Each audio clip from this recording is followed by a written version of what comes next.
किसी राज्य में एक बहुत ही बलवान राजा राज करता था। उसकी रानी भी बहुत सुंदर और समझदार थी।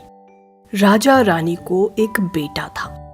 दोनों ने अपने बेटे के पालन पोषण से लेकर उसकी शिक्षा दीक्षा में किसी तरह की कोई कमी नहीं होने दी।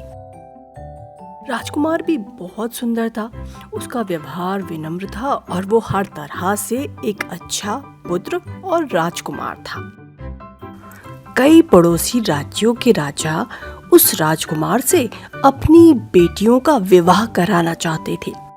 उन्होंने राजा रानी के पास विवाह के लिए प्रस्ताव भी भेजे। वही राजा रानी चाहते थे कि उनके राजकुमार का विवाह किसी सुंदर, समझदार और संवेदनशील जैसी राजकुमारी से हो, जो हर तरह से उनके पुत्र के लिए योग्य हो।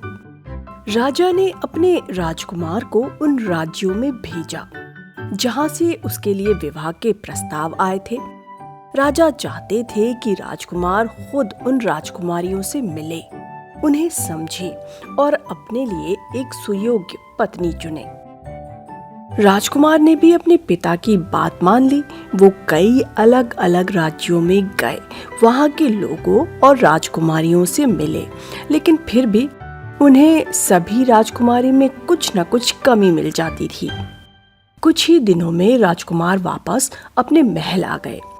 वो उदास थे, मन ही मन सोच रहे थे कि शायद उसके भाग्य में पत्नी का सुख लिखा ही नहीं है। यही सोचकर राजकुमार ने शादी से मना कर दिया और राज्य के काम में मन लगाने लगे। एक शाम बहुत तेज बारिश हो रही थी। तभी राजमहल के दरवाजे पर एक लड़की आई। उसके कपड़े बारिश की वजह से भीग गए थे, उसके बाल बिखरे हुए थे, वो पूरी तरह से अस्त व्यस्त नजर आ रही थी।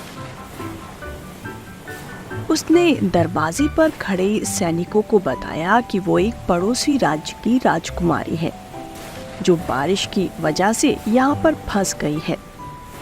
ऐसे मौसम में वो अपने महल नहीं जा सकती, इसीलिए वो यहाँ पर शरण लेने के लिए आई है। लेकिन उस लड़की की हालत देखकर उन्हें यकीन नहीं हो रहा था कि वो कोई राजकुमारी है।